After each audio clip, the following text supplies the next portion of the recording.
मित्रांनो, लहानपणी जेव्हा आम्हाला करमणुकीचे साधन नव्हते तेव्हा आम्ही शेकोटीवर गप्पा मारत बसत असू.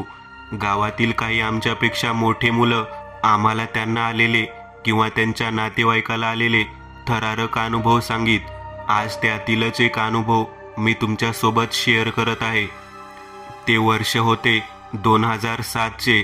पावसाळ्याचे दिवस असल्याने आम्हाला बाहेर खेळायला मिळत नसे, त्यामुळे आम्ही सगळेच मित्र कंटाळलो होतो.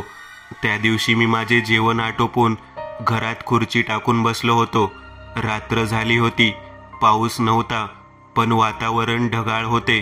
तेवढ्यात माझा मित्र सुन्या आला. ए प्रदीप, चल की, श्यामदादा आज पुन्हा एक अनुभव सांगणार आहे, मज्जा येणार. मी घरच्यांची नजर चुकवून माझी चप्पल घातली आणि घराबाहेर पडलो. पावसाळा असल्यामुळे आमच्या सगळ्या मित्रांचे एकत्र जमण्याचे ठिकाण आमच्या गायवाड्यात असे.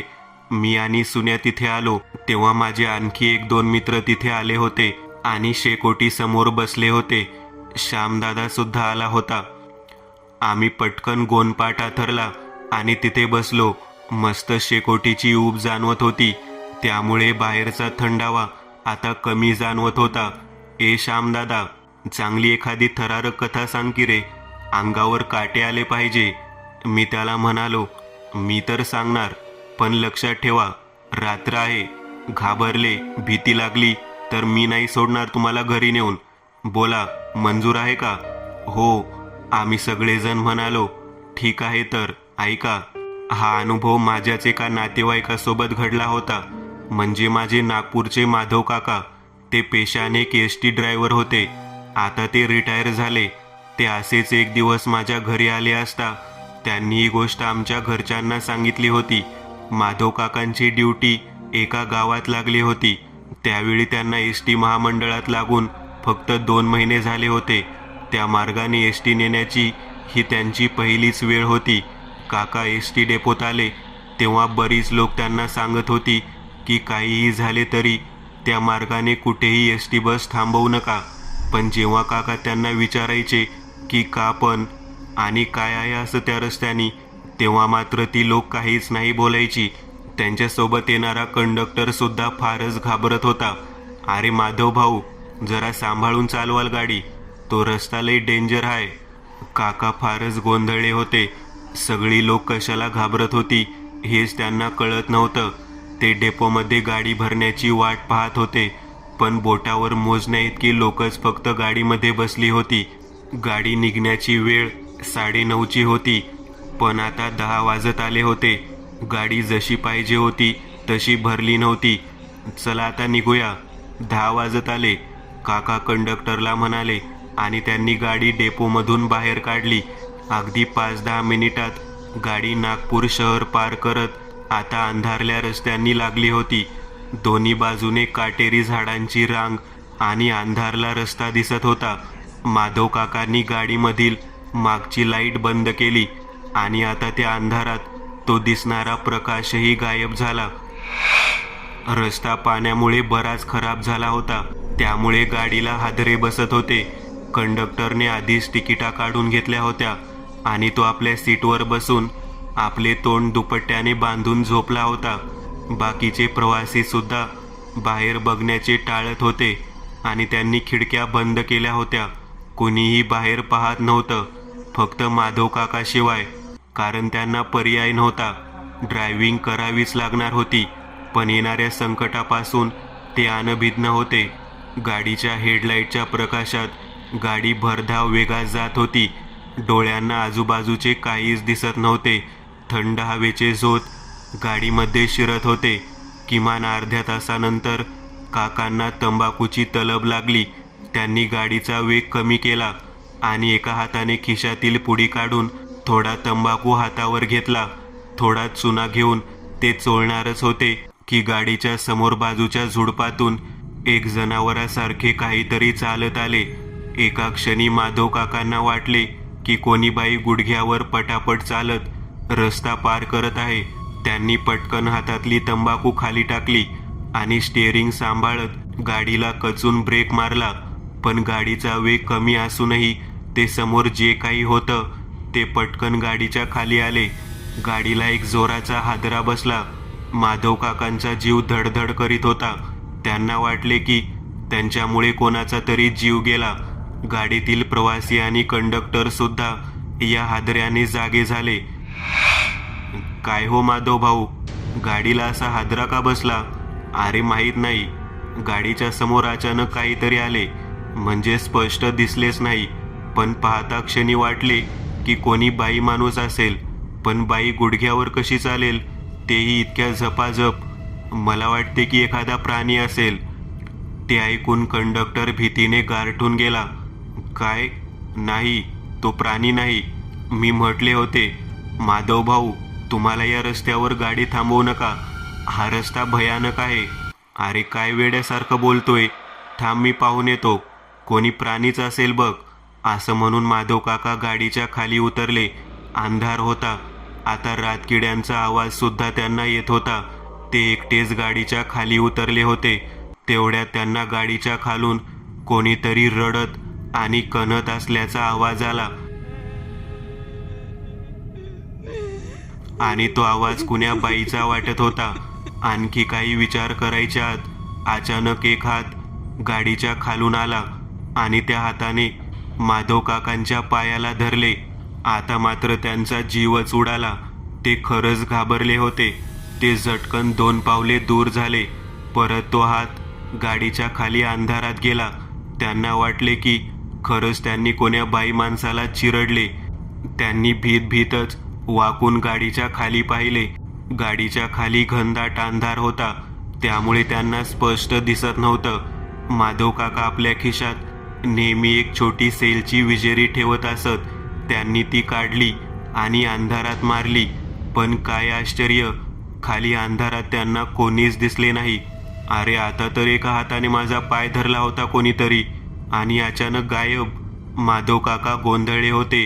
त्यांनी 4ही दिशांनी फिरून पाहिले, पण कुठेच काही त्यांना दिसले नाही. शेवटी ते चढून गाडीत आले. ड्रायव्हर, अहो लवकर गाडी काढा. तुम्ही गाडी इथे थांबवली हीच तुमची मोठी चूक, एक प्रवासी त्यांना म्हणाला. खरं तर माधव काका सुद्धा थोडे घाबरले होते. ते आपल्या ड्रायव्हिंग सीटवर आले आणि त्यांनी गाडी सुरू करण्याचा प्रयत्न केला, पण त्यांची गाडी सुरूच होत नव्हती. घरघर करत बंद पडत होती. आता ते आश्चर्यचकित झाले. अरे पण गाडी तर आतापर्यंत ठीक होती, अचानक हिला बंद पडायला काय झाले? त्यांनी जवळपास सगळेच प्रयत्न केले, पण व्यर्थ. गाडी चालू होण्याचे नावच घेत नव्हती. आता प्रवासी आणि कंडक्टर सगळेच घाबरले होते. मी म्हटलं होतं ना ड्रायव्हर, तुम्ही इथं गाडी थांबवली ती चूक होती तुमची. तुमच्या गाडीखाली कोणीतरी आले, ते तुम्ही गाडी थांबवली पाहिजे म्हणून, आणि तसेच झाले. आता इथून देवच आपल्याला सोडवणार. आता मात्र माधव काकांना राग आला होता. अरे काय लावलंय तुम्ही? गाडीमध्ये काहीतरी फॉल्ट झाला असेल म्हणून बंद पडली असेल. इथून आपण निघायचे सोडून भलत्याच गोष्टीचा विचार करतोय.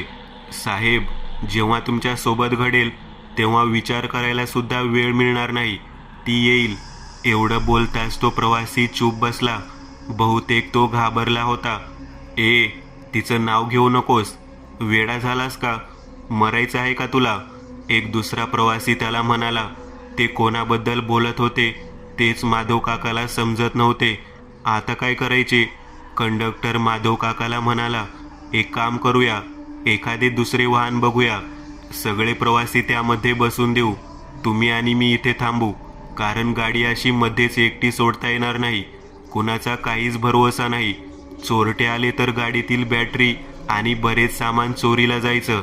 ते ऐकताच कंडक्टर घाबरत म्हणाला. ए माधव भाऊ, मी नाही हा थांबणार तुमच्यासोबत. तुम्हाला थांबायचे असेल तर खुशाल थांबा. कसला भित्रा आहेस रे तू? एवढं बोलून माधव काका चूप बसले. त्यांना कंडक्टरचा राग आला होता. ते सगळेजण गाडीच्या खाली उतरले आणि दुसऱ्या गाडीची वाट पाहू लागले. बराच वेळ झाला आणि रस्त्यावर 2 लाईट चमकत येताना त्यांना दिसली. म्हणजे कुठले तरी वाहन येत होते. आता सगळ्यांची चेहरे जरा निष्काळजी झाली होती. हे सगळे रोडवर या, नाहीतर तो गाडी थांबवणार नाही, कंडक्टरने असे म्हणताच सगळे प्रवासी रोडवर येत त्या येणाऱ्या गाडीला हात दाखवत होते. ते वाहन आता बरेच जवळ आले होते. तो एक मोठा ट्रक होता. तो त्यांच्या जवळ येताच थांबला. त्याने आपले तोंड बाहेर काढून विचारले, क्यों भाई, क्या हुआ? त्या ट्रक चालकाने विचारले, गाडी खराब झाली आहे आमची, आम्हाला पुढच्या गावापर्यंत येऊ द्या. हां हां, बैठ जाओ पीछे. असे म्हणताच सगळे प्रवासी मागच्या बाजूने बसले आणि कंडक्टर त्या ट्रक चालकाच्या बाजूने बसला. तो आतमध्ये बसताच ट्रक चालक त्याला म्हणाला, उस भाई को नहीं चलना क्या? कंडक्टरने वाकून पाहिले आणि तो म्हणाला, माधव भाऊ, अहो ही जागा, हा रस्ता भयानक आहे, अजूनही वेळ गेली नाही, बसा गाडीमध्ये. पण माधव काका म्हणाले, नको रे घाबरू, तू फक्त पुढच्या गावाला गेलास की फक्त तिथे मेकॅनिक मिळते का ते बघ, मी थांबतो इथे. आणि आता तो ट्रक सुद्धा तिथून निघून गेला. आता तिथे फक्त माधव काका उरले होते. आता ते एकटेच असल्यामुळे आजूबाजूला बरीच शांतता वाटत होती. पहिल्यांदाच त्यांना ही शांतता काहीतरी वेगळी वाटत होती. म्हणजे कोणी त्यांच्यावर लक्ष ठेवून आहे असं त्यांना सतत वाटत होतं. अंगावर आपोआप शहारे येत होते. ते पटकन एसटी बसमध्ये चढले आणि त्यांनी दार लावून घेतलं. खिशातून पुन्हा एकदा तंबाखूची पुडी काढली आणि मळत त्यांनी तो ओठाखाली दाबला. आता कुठं त्यांना थोडे बरे वाटत होते. ते तिथेच कंडक्टरच्या सीटवर बसून स्वतःशीच विचार करत होते. आणि तेवढ्यात एसटी बसच्या टपावर धाडकन काहीतरी आदळलं. या अचानक आलेल्या आवाजाने ते चांगलेच दचकले आणि त्यांनी वरच्या दिशेने पाहिले. जिथे ते आदळले होते त्या जागी टप थोडासा चेपला होता. झाडाची फांदी तुटून पडली की काय, माधव काका स्वतःशीच म्हणाले. आणि पुन्हा ते शांत होत बसले. पण पुन्हा वरच्या टपावर कसला तरी आवाज झाला आणि हा आवाज काहीतरी वेगळा होता. कोणीतरी इकडून तिकडे जोरात पळत होते आणि त्यामुळे तो वरचा भाग वाजत होता. त्या रात्रीच्या शांततेत हा आवाज इतका भयानक वाटत होता की माधव काका भीतीने गांगारून गेले होते. आता हे काय म्हणायचे, एखादे माकड तर नसेल? हो, होऊ शकतं, कारण आपण जंगली रस्त्यात उभे आहोत. त्यांनी स्वतःला समजवण्याचा प्रयत्न केला. असं म्हणताच तो आवाज अचानक वाढला. आता तो आवाज फारच भयानक रूप घेत होता. माधव काकांना वाटले की हा आवाज माकडांचाच असेल. त्यांना हाकलून लावावे म्हणून ते गाडीच्या खाली उतरले आणि मागच्या बाजूने जाऊन ते शिडीवर बसले. जसे ते वर चढून आले तेव्हा त्यांना तिथे कोणीच दिसलं नाही आणि तो आवाज सुद्धा अचानक बंद झाला. ते वरच्या टपावरून चालत पुढच्या दिशेने आले. आणखी एक बाब त्यांच्या लक्षात आली की कोणतेही झाड एसटी बसच्या वर नव्हते. त्यामुळे वरून फांदी खाली पडण्याचे काही कारण नव्हतेच. माधव काका पुन्हा खाली उतरले आणि ते चालत समोरच्या दिशेने चालत आले आणि पाहतात तर काय, त्यांच्या ड्रायव्हर सीटच्या बाजूने असलेल्या सीटवर कोणीतरी बसले होते. एक बाई होती पांढरी साडी घालून आणि ती बाई हसत माधव काकांकडे पाहत होती. त्यांना अचानक धक्काच बसला. अरे ही बाई कुठून आली आता? ते चालत पटापट गाडीत आले आणि त्या बाईला म्हणाले, ओ बाई, कोण तुम्ही आणि गाडीत कशाला चढलात? ती बाई हसली आणि म्हणाली, अहो दादा, मी तर प्रवासी आहे. मगाशी नाही का सगळे प्रवासी त्या ट्रकमध्ये गेलीत, मीच एकटी राहिली. काय, मग तुम्ही कशाला थांबलात? तुम्ही का नाही गेलात? माधव काका आश्चर्याने म्हणाले. याच्यावरती बाई काहीच बोलली नाही आणि माधव काकांचे लक्ष त्या बाईच्या गळ्याकडे गेले. तिच्या गळ्यावर कसला तरी घाव होता आणि त्या घावाला रक्ताची किनार दिसत होती. माधव काकांचे लक्ष जाताच त्या बाईने आपल्या साडीचा पदर तिकडे करत ते झाकून घेतले. तिचा चेहरा वेगळाच होता आणि कसले तरी रहस्य तिच्या चेहऱ्यात दिसत होते.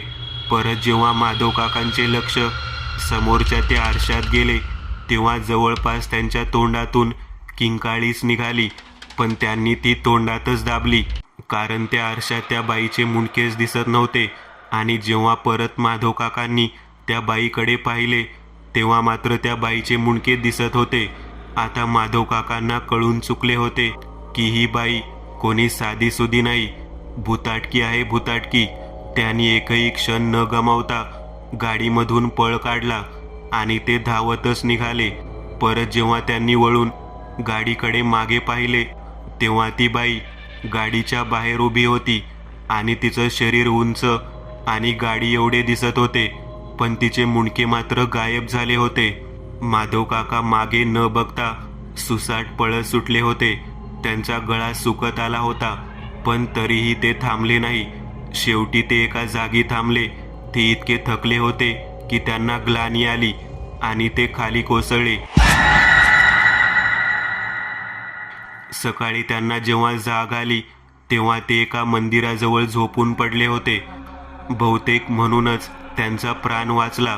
ते जवळपास 3-4 किलोमीटर धावत आले होते. त्यांनी हिम्मत करत परत त्या एस.टी. बसजवळ जाण्याचा प्रयत्न केला आणि जेव्हा ते तिथे आले तेव्हा एस.टी. बस पलटी होऊन झाडाला धडकून होती आणि हे कसे झाले असावे याचा त्यांना अंदाज आला होता. एवढे बोलून श्यामदादा थांबला आणि आम्हा मुलांना म्हणाला, मग कसा वाटला माधव काकांचा अनुभव? भीतीदायक, मी त्याला म्हणालो आणि आम्ही आणखी अनुभव सांग म्हणून त्याला विनवणी करू लागलो आणि श्यामदादा आम्हाला पुढील अनुभव सांगू लागला. दुसरा अनुभव, सावधान, अंधार होत आहे. सुम्या, शशा, दिप्या, संत्या ते चौघे एकमेकांना याच नावाने हाक मारायची. त्यांनी कधी त्यांची पूर्ण नावं घेतलीच नव्हती. गावातील गावंढळपणाच एक प्रकारचा. आज ते चौघेही ते त्या तळ्यावर जमले होते. अंगात पांढरे शर्ट, खाकी पॅन्ट. एकाच वर्गात 7वी ते होते. काही जणांच्या शर्टवर निळ्या पेनाचे ओरबडे होते. कपडे मळले होते. शाळेची दप्तर एका जागी गोळा करून होती. नुकतीच शाळा संपून ते इकडे आले होते आणि तळ्याच्या काठावर उभे राहून हातात दगड घेऊन पाण्यावर फेकत होते. ज्याचा दगड जितके जास्त टप्पे खाणार तो जिंकणार आणि ज्याचे कमी खाल्ले तो हारणार. आणि हारलं तर माहीत आहे ना काय शिक्षा आहे? अंगाने जाड असलेला सुम्या हसत म्हणाला, ए नाही रे सुम्या, हारलं तर दुसरी काहीतरी शिक्षा, पण ती शिक्षा आता नाही. माहीत आहे ना तळ्यात काय झाले होते? घाबरत दिप्या म्हणाला. बाकीचे ते तिघे दिप्यावर हसले, कारण नेहमी या खेळात दिप्याच हारायचा. त्या दिवशी तो हारला होता तेव्हा त्याला शिक्षा होती तळ्यातील एका काठावरून दुसऱ्या काठावर जायची आणि तो ती पूर्ण करायचा. शिक्षा तशी सोपी होती. त्याला पोहणं यायचं. त्या सगळ्यांनाच तसं पोहणं जमायचे. कितीतरी दिवसापासून ते याच तळ्यात पोहायचे. पण अगदीच 6-7 महिने अगोदरची गोष्ट आहे. ते रविवारी पोहायला आले होते. अंगातील कपडे काढले आणि पोहायला जाणारच होते की तळ्याच्या मधात कोणीतरी त्यांना दिसलं होतं तरंगत. ते चौघेही चांगलेच घाबरले होते, कारण पाण्यात कोणी पोहत असलं तर त्याच्यात हालचाल तर असायला हवी, पण नाही. ते अगदी अलगदपणे झोपल्यासारखं वाटत होतं. पाण्यावर खालीवर होत होते. दूर असल्यामुळे काहीच दिसत नव्हतं. ते धावत गावात आले आणि काही मोठी माणसं सोबत घेऊन आली. कोणीतरी पाण्यात बुडून मेलं होतं. मग पोलीस आली. 2 माणसं तळ्यात उतरली आणि ते शव पाण्याच्या बाहेर काढलं. शरीर पाण्याने फुगलं होतं. पांढरं पडलं होतं. सुजलं होतं. ते एका बाईचं शरीर होतं. सुरुवातीला ओळखच पटत नव्हती आणि त्याच गर्दीतून एक बाई जोराने म्हणाली, अरे देवा, ही तर नाम्याची शेवंता. पोलिसांनी तिला जरा खोदून विचारलं तेव्हा तिनं सांगितलं ती 2-3 दिवस घरातून गायब होती. घरात काहीतरी वाद झाली होती नवरा बायकोची. असंच कानावर काहीतरी आलं होतं. ती रागात निघून गेली होती घरातून. तिच्या घरच्यांना वाटलं माहेरी गेली असेल. त्यांच्या घरात वाद नेहमीच होत. ती किती वेळा माहेरी गेली होती. आताही तसंच वाटलं होतं. पण गावात सगळ्यांना माहीत झालं होतं की शेवंताने तळ्यात उडी घेऊन आत्महत्या केली होती. त्यामुळे गावातील लोक तळ्यावर यायला घाबरत. तिथं दिवसाही भीतीच वाटे. सुम्या, शशा, दिप्या, संत्या 4-5 महिने तळ्यावर आलीच नव्हती. वेळेनुसार तळ्यावरील भीतीही कमी झाली होती. म्हणून आज कित्येक दिवसाने ते चौघे तळ्यावर जमले होते.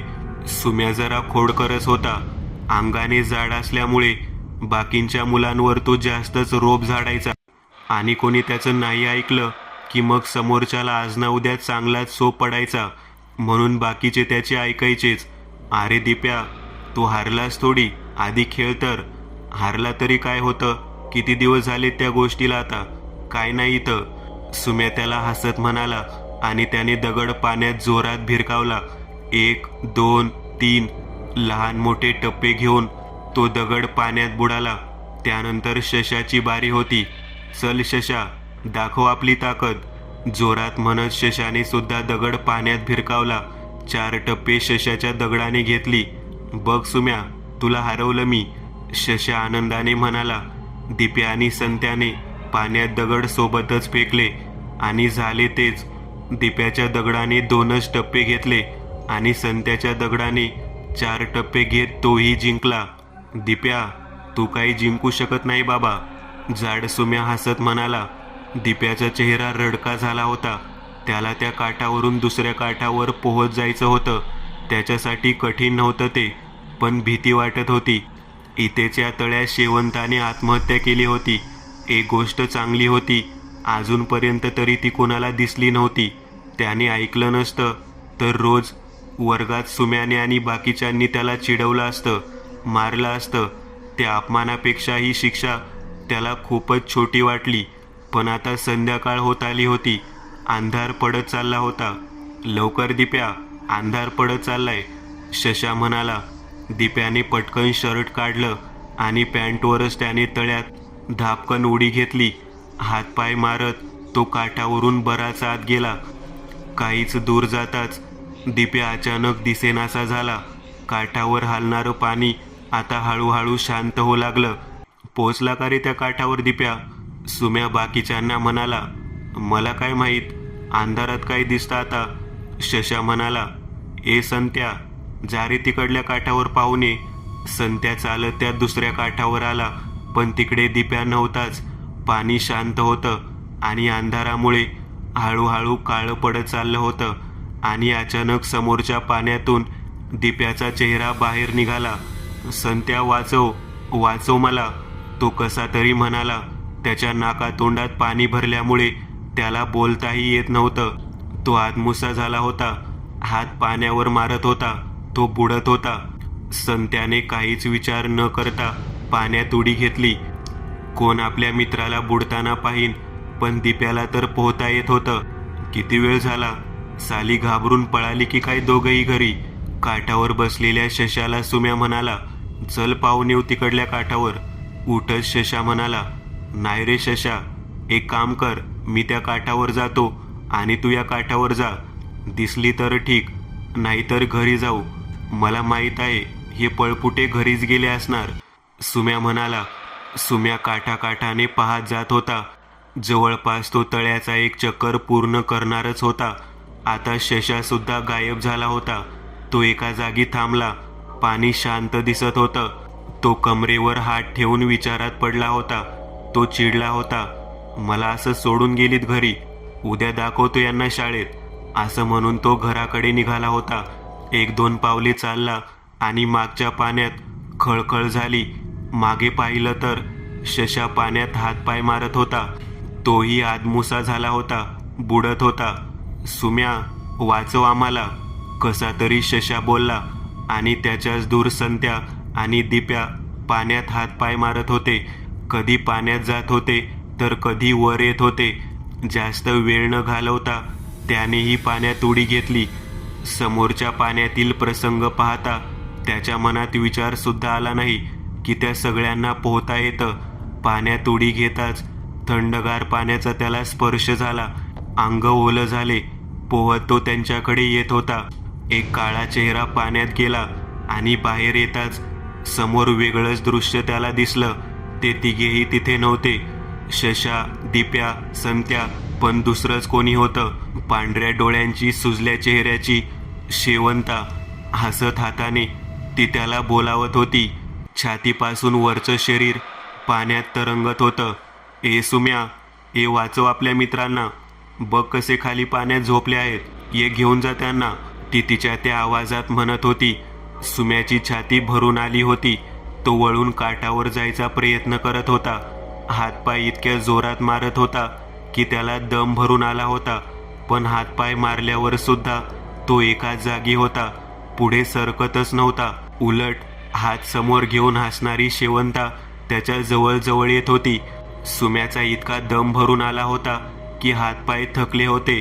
आता तोही पाण्यात बुडत होता, वर येत होता. हळूहळू क्रिया थांबली. शेवंता अगदी जवळ आली. भीतीने गांगारलेला सुम्या फक्त पाहत होता. एक हात तिने त्याच्या डोक्यावर ठेवला आणि हळूच त्याला पाण्यात बुडवलं. नाकातोंडात पाणी भरू लागले. दम कोंडत होता. पाण्याच्या आत सुम्या हातपाय हलवत होता. आता तेही थांबलं. पाण्याच्या वर काही वेळ बुडबुडे आली आणि मग सगळं शांत. सुम्याचं निर्जीव शरीर तळ्याच्या काठाला जात होतं. खाली गाळात 3 शरीरं झोपली होती कायमची. शशा, दिप्या आणि संत्या. आता त्यांचा 4था मित्रही त्यांना भेटायला आला होता. तळ्यातील थंड गाळ नाकातोंडात शिरत होता. त्यांनाही अशाच प्रकारे शेवंताने आत नेलं होतं. काही दिवसांनी ते चौघेही पाण्याने फुगून वर तरंगणार होते. एक छोटासा अनुभव तर झालं असं की आमच्या गावाकडे घडलं की उन्हाळ्यात आम्ही सर्वजण बाहेर झोपायचो आणि आम्ही सर्व दूरदर्शनवर पिक्चर बघत होतो. आणि शुक्रवारचा दिवस होता. मी तेव्हा खूप लहान होते.